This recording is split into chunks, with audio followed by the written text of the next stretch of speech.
आकाशवाणी गोरखपुर से प्रादेशिक समाचार।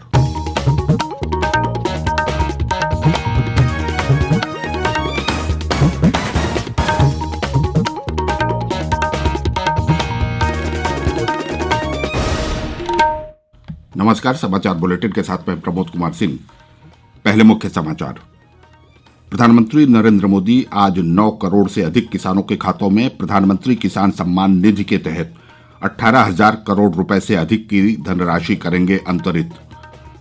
भारत रत्न पूर्व प्रधानमंत्री अटल बिहारी वाजपेयी की जयंती पर प्रधानमंत्री नरेंद्र मोदी आज नई दिल्ली में उन्हें पुष्पांजलि अर्पित करने के साथ एक पुस्तक का करेंगे विमोचन। मुख्यमंत्री योगी आदित्यनाथ ने कोरोना वायरस के नए स्वरूप को ध्यान में रखते हुए कोविड उपचार के लिए सभी जरूरी इंतजाम सुनिश्चित करने के दिए निर्देश। और राज्यपाल आनंदीबेन पटेल और मुख्यमंत्री योगी आदित्यनाथ ने क्रिसमस पर आज प्रदेशवासियों को दी शुभकामनाएं।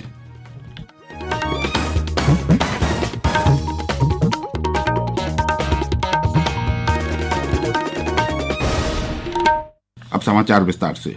प्रधानमंत्री नरेंद्र मोदी आज प्रधानमंत्री किसान सम्मान निधि के अंतर्गत वित्तीय लाभ की अगली किस्त वीडियो कॉन्फ्रेंस के जरिए जारी करेंगे।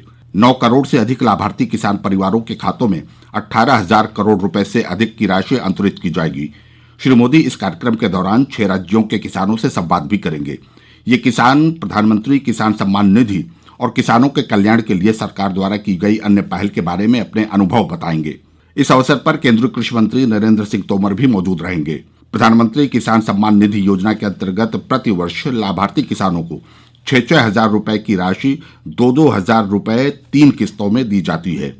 यह धनराशि सीधे लाभार्थियों के खातों में अंतरित की जाती है। पूर्व प्रधानमंत्री अटल बिहारी वाजपेयी के जन्म दिवस के अवसर पर आज प्रदेश में 1,000 से अधिक स्थानों पर किसान गोष्ठियां आयोजित की जाएंगी। इन गोष्ठियों में प्रधानमंत्री नरेंद्र मोदी वीडियो कॉन्फ्रेंसिंग के माध्यम से किसानों को संबोधित करेंगे। ये जानकारी देते हुए प्रदेश के सहकारिता मंत्री मुकुट बिहारी वर्मा ने बताया कि किसान गोष्ठी में केंद्र एवं राज्य सरकार द्वारा संचालित योजनाओं के बारे में जानकारी प्रदान की जाएगी। एक रिपोर्ट हमारे संवाददाता की। प्रदेश के सहकारिता मंत्री मुकुट बिहारी वर्मा ने कहा कि किसान गोष्ठियों का आयोजन आज सुबह 11 बजे प्रदेश में 1210 जगहों पर किया जाएगा। इन स्थानों पर प्रधानमंत्री के संबोधन के सजीव प्रसारण के लिए एलईडी का भी इंतजाम होगा। उन्होंने कहा कि इन किसान गोष्ठियों के दौरान किसानों को केंद्र और राज्य सरकार की तरफ से उनके हित में चलाई जा रही योजनाओं की जानकारी भी दी जाएगी। इस बीच राज्य भाजपा इकाई किसानों तक अपनी बात पहुंचाने के लिए आज से 3 दिवसीय अभियान शुरू करेगी। आज प्रदेश भर में 2500 से अधिक स्थानों पर किसान संवाद कार्यक्रम आयोजित होंगे। पार्टी ने 26 और 27 दिसंबर को सभी राज्य, जिला, मंडल और सेक्टर स्तर के कार्यकर्ताओं को अपने अपने बूथ पर पहुंचकर पूर्व प्रधानमंत्री अटल बिहारी वाजपेयी की याद में विभिन्न सामाजिक कार्य करने को कहा है। पार्टी कार्यकर्ता इस दौरान केंद्रीय कृषि मंत्री का पत्र भी लोगों के बीच पहुंचाएंगे ताकि किसानों से जुड़े कानूनों पर फैले भ्रम को खत्म किया जा सके। सुशील चंद्र तिवारी, आकाशवाणी समाचार, लखनऊ। केंद्र सरकार ने किसान संघों को पत्र लिखकर बातचीत के लिए फिर से आमंत्रित किया है। सरकार ने किसानों के उठाए गए सभी मुद्दों पर विचार विमर्श करने और उनका समाधान खोजने का संकल्प भी दोहराया है। सरकार ने किसानों से कहा है कि वे अगले दौर की बातचीत की तारीख और समय के बारे में फैसला करें। किसान संघों को लिखे पत्र में कृषि मंत्रालय में संयुक्त सचिव विवेक अग्रवाल ने जोर देकर कहा है कि केंद्र किसानों के साथ खुले मन से बातचीत करने और प्रदर्शनकारी किसानों के मुद्दों का युक्तिसंगत समाधान करने को हमेशा तैयार है। प्रधानमंत्री नरेंद्र मोदी ने कहा है कि गुरुदेव रविंद्रनाथ टैगोर की विश्व भारती की धारणा आत्मनिर्भर भारत का सार है। उन्होंने कहा कि विश्व कल्याण का रास्ता आत्मनिर्भर भारत के विचार से ही गुजरता है। प्रधानमंत्री ने शांति निकेतन में विश्व भारती विश्वविद्यालय के शताब्दी समारोह को कल वीडियो कॉन्फ्रेंस के जरिए संबोधित करते हुए ये बात कही। विश्व भारती के लिए गुरुदेव का विजन आत्मनिर्भर भारत का भी सार है। आत्मनिर्भर भारत अभियान भी विश्व कल्याण के लिए भारत के कल्याण का मार्ग है।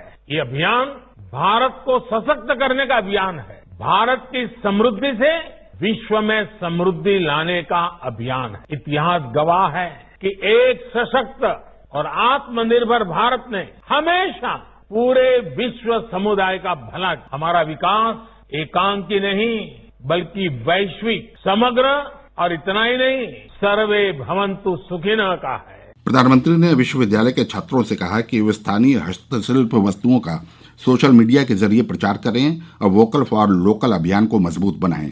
श्री मोदी ने कहा कि गुरुदेव चाहते थे कि भारत की श्रेष्ठ बातों का पूरी दुनिया को लाभ मिले और उसी तरह बाकी दुनिया की श्रेष्ठ बातों का भारत को लाभ मिले। उन्होंने कहा कि देश विश्व शांति का संदेश पूरी दुनिया में फैला रहा है।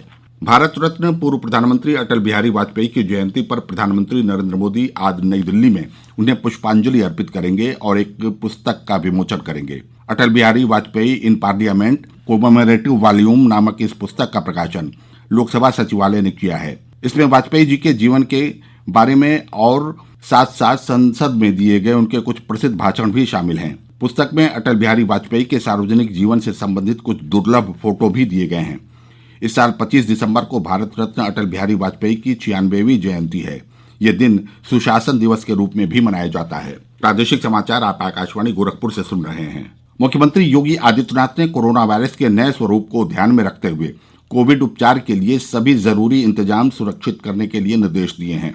उन्होंने कहा कि हवाई अड्डों पर विशेष सावधानी बरती जाए। मुख्यमंत्री कल लखनऊ में एक उच्च स्तरीय बैठक में अनलॉक व्यवस्था की समीक्षा कर रहे थे। उन्होंने राज्य के चिकित्सा शिक्षा विभाग तथा स्वास्थ्य विभाग से वायरस के नए स्वरूप के संबंध में टेक्नोलॉजी को अपडेट करने के लिए कहा है। मुख्यमंत्री ने कहा कि विदेशों से आए लोगों की सूची बनाकर उनकी टेस्टिंग सुनिश्चित कराई जाए। टेस्टिंग का रिजल्ट आने तक ऐसे व्यक्तियों को होम आइसोलेशन में रखा जाए। कोविड-19 की रिकवरी दर में वृद्धि के लिए कॉन्टैक्ट ट्रेसिंग तथा सर्विलांस की व्यवस्था को प्रभावी बनाकर रखने के निर्देश देते हुए मुख्यमंत्री ने कहा कि कोविड अस्पतालों में औषधियों, मेडिकल उपकरण तथा ऑक्सीजन की पर्याप्त उपलब्धता बनी रहे।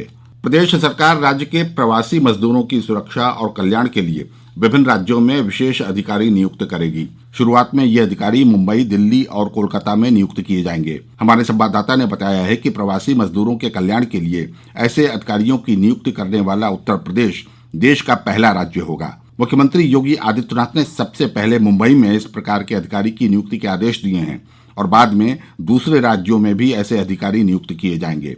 ये अधिकारी इस बात को सुनिश्चित करेंगे कि प्रवासी मजदूरों के हित सुरक्षित रहें और अगर किसी मजदूर को कोई समस्या होती है तो ये अधिकारी स्थानीय प्रशासन के साथ बात करके उनका हल तलाशने में मदद करेंगे। इस संबंध में एक रिपोर्ट भी सरकार को भेजी जाएगी। राज्य सरकार की विभिन्न योजनाओं के बारे में भी प्रवासी मजदूरों को जानकारी देंगे ताकि वो इन योजनाओं का लाभ ले सके। प्रभु ईसा मसीह के जन्मदिन के उपलक्ष्य में क्रिसमस का त्योहार आज धार्मिक श्रद्धा और उत्साह के साथ मनाया जा रहा है। प्रदेश भर में गिरजाघरों को आकर्षक ढंग से सजाया संवारा गया है। कोविड नियमों के तहत गिरजाघरों में आज विशेष प्रार्थना सभाओं के आयोजन किए गए हैं। विभिन्न स्थानों पर कैरोल गायन के कार्यक्रम आयोजित किए गए हैं। राज्यपाल आनंदीबेन पटेल और मुख्यमंत्री योगी आदित्यनाथ ने क्रिसमस पर प्रदेशवासियों, विशेषकर ईसाई समुदाय के लोगों को हार्दिक बधाई और शुभकामनाएं दी हैं। राज्यपाल ने कहा कि प्रभु ईसा मसीह ने असहाय और पीड़ित मानवता को प्रेम, करुणा और अटूट संकल्प शक्ति का जो संदेश दिया है वो आज भी प्रासंगिक है। मुख्यमंत्री योगी आदित्यनाथ ने कहा कि क्रिसमस का पर्व जरूरतमंदों की मदद करने तथा मिलजुल कर खुशियां बांटने का संदेश देता है। उन्होंने क्रिसमस के समस्त आयोजनों में लोगों से कोविड-19 के प्रोटोकॉल तथा सोशल डिस्टेंसिंग का पूर्ण पालन करने की अपील की। केंद्रीय सड़क परिवहन और राजमार्ग मंत्री नितिन गडकरी ने नए वर्ष से देश में सभी वाहनों के लिए फास्टैग अनिवार्य करने की घोषणा की। वर्चुअल माध्यम से आयोजित समारोह में कल श्री गडकरी ने कहा कि अगले वर्ष 1 जनवरी से फास्टैग लागू होगा। श्री गडकरी ने कहा कि फास्टैग वाहन चालकों के लिए उपयोगी है क्योंकि इससे उन्हें नकद भुगतान के लिए टोल प्लाजा पर नहीं रुकना पड़ेगा। और अंत में बुलेटिन के मुख्य समाचार एक बार फिर। प्रधानमंत्री नरेंद्र मोदी आज 9 करोड़ से अधिक किसानों के खातों में प्रधानमंत्री किसान सम्मान निधि के तहत 18,000 करोड़ रुपए से अधिक की धनराशि करेंगे अंतरित।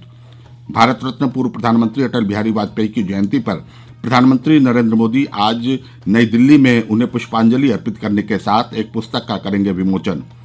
मुख्यमंत्री योगी आदित्यनाथ ने कोरोना वायरस के नए स्वरूप को ध्यान में रखते हुए कोविड उपचार के लिए सभी जरूरी इंतजाम सुनिश्चित करने के दिए निर्देश। और राज्यपाल आनंदीबेन पटेल और मुख्यमंत्री योगी आदित्यनाथ ने क्रिसमस पर आज प्रदेशवासियों को दी शुभकामनाएं। इसके साथ ही यह समाचार बुलेटिन समाप्त हुआ। नमस्कार।